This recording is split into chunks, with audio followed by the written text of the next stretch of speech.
Haleluya. Shalom Aleihim. Berjumpa lagi dengan saya pada perenungan hari ini, hari Senin tanggal 12 Juni 2023. Saudaraku yang terkasih, mari saudara kembali kita bersyukur di dalam doa kepada Tuhan Allah kita yang selalu memberkati kita. Dan berilah senyuman di pagi hari ini kepada saudara-saudara kita yang kita jumpai. Kita awali perenungan pagi hari ini dengan tanda kemenangan kita dalam nama Bapa dan Putra dan Roh Kudus. Amin. Berbahagia dalam Tuhan. Bacaan liturgi hari ini diambil dari 2 Korintus 1 ayat 1 sampai dengan 7 dan Injil Matius 5 ayat 1 sampai dengan 12. Saudaraku yang terkasih di dalam kasih Kristus, siapa yang tak ingin hidup berbahagia, saudara? Pada umumnya, saudaraku yang terkasih, semua orang mendambakan hidup senang dan bahagia. Tidak terkecuali mereka yang miskin ataupun kaya, mereka yang berpendidikan atau tidak berpendidikan, mereka yang tua atau pemuda, mereka yang tinggal di kota ataupun pedesaan, sekalipun akan selalu mengusahakan bagaimana agar dapat hidup mereka sejahtera lahir dan batin. Tapi bagaimana saudara? Apakah dengan memiliki istri cantik, suami ganteng, hidup dengan penuh kekayaan, mobil mewah, usaha yang maju dan ada di mana-mana, anak yang pintar, itu dapat membawa kebahagiaan? Nyatanya tidak semuanya itu dapat membawa kebahagiaan.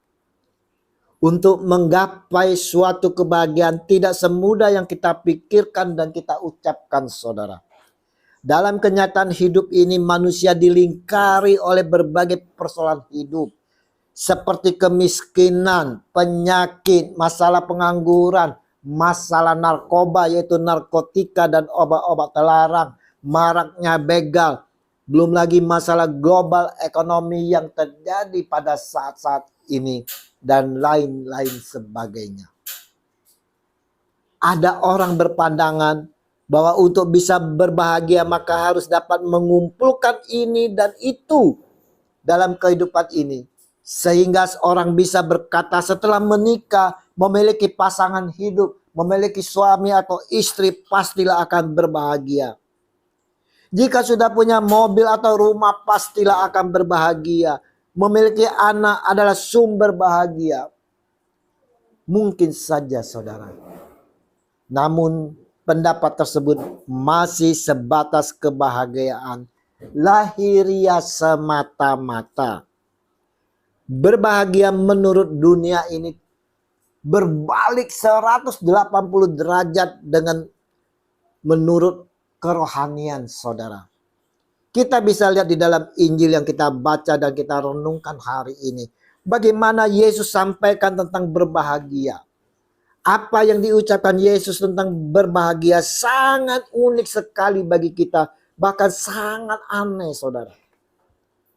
Berbahagialah orang yang miskin di hadapan Allah. Karena mereka yang mempunyai kerajaan sorga. Berbahagialah orang yang berduka cita karena mereka akan dihibur. Berbahagialah orang yang lemah lembut karena mereka akan memiliki bumi. Berbahagialah orang yang lapar dan haus akan kebenaran karena mereka akan dipuaskan. Berbahagialah orang yang murah hatinya karena mereka akan beroleh kemurahan. Berbahagialah orang yang suci hatinya karena mereka akan melihat Allah. Berbahagialah orang yang membawa damai karena mereka akan disebut anak-anak Allah. Berbahagialah orang yang dianiaya oleh sebab kebenaran. Karena mereka lah yang mempunyai kerajaan sorga. Berbahagialah kamu jika karena aku kamu dicela dan dianiaya. Dan kepadamu difitnahkan segala yang jahat. Bersukacita dan bergembiralah. Karena upahmu besar di sorga. Sebab demikian juga telah dianiaya nabi-nabi yang sebelum aku. Matius 5 ayat 3 sampai dengan 12. Lihat saudara. Dikatakan berbahagialah orang yang miskin di hadapan Allah. Berbahagialah orang yang berduka cita. Berbahagialah orang yang lapar dan haus akan kebenaran. Berbahagialah orang yang murah hatinya. Bukankah ini sangat aneh, saudara? Bagaimana orang miskin dapat berbahagia? Bagaimana mungkin saudara dalam keadaan miskin, dalam keadaan kekurangan kita dapat berbahagia? Dalam keadaan berduka cita, dapatkah kita berbahagia, saudara? Apa yang diucapkan Yesus tak dapat kita artikan secara lahiriah.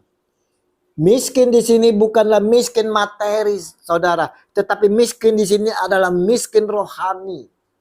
Selanjutnya kita perhatikan dalam ayat, berbahagialah orang yang suci hatinya, karena mereka akan melihat Allah.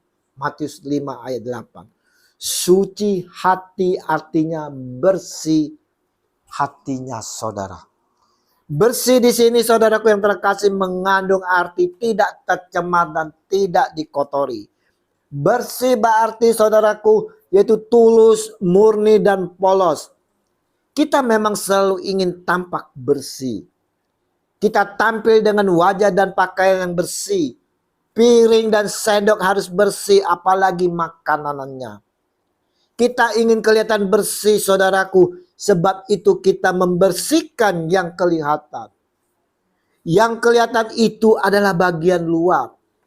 Sebab itu kita sering tidak mengingat tentang hati yang bersih.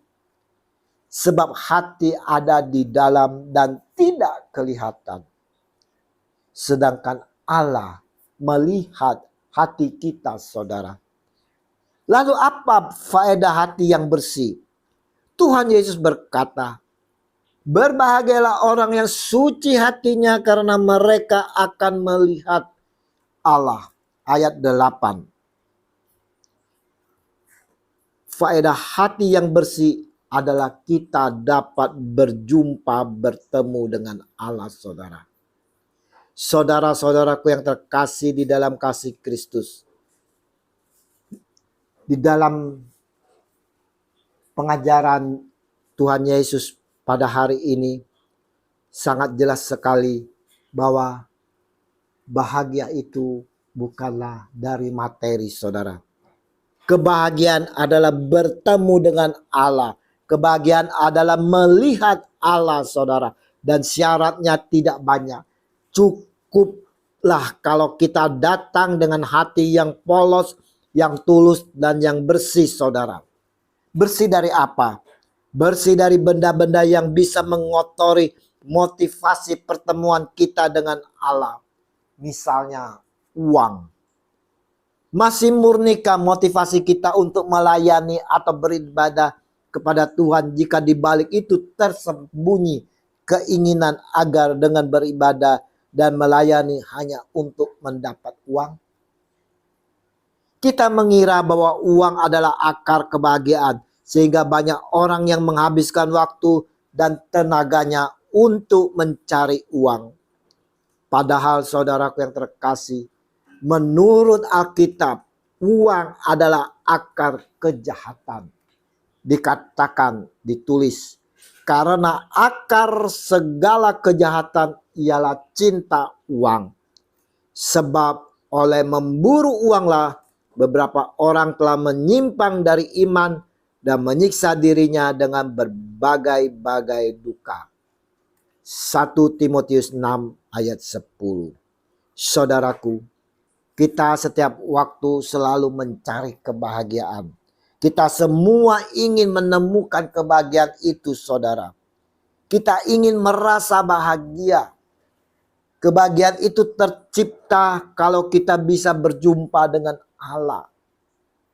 Kebahagiaan itu pun dapat kita jumpai, saudara, kalau kita bisa menciptakan atau membuat orang lain, saudara-saudara kita yang lain, mengalami sukacita, penuh tawa dan bahagia. Maka kita pun akan bahagia.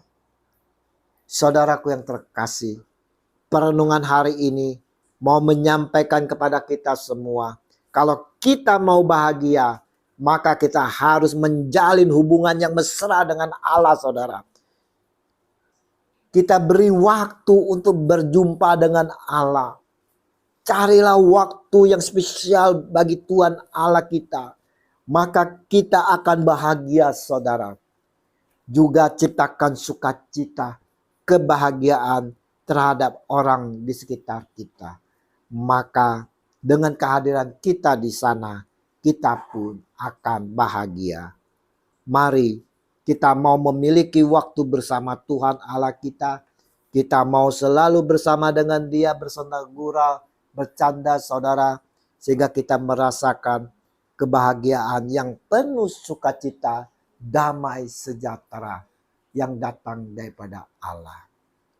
Sukacita penuh dari Allah Tuhan kita melalui putranya Yesus Kristus senantiasa memberkati kita. Amin.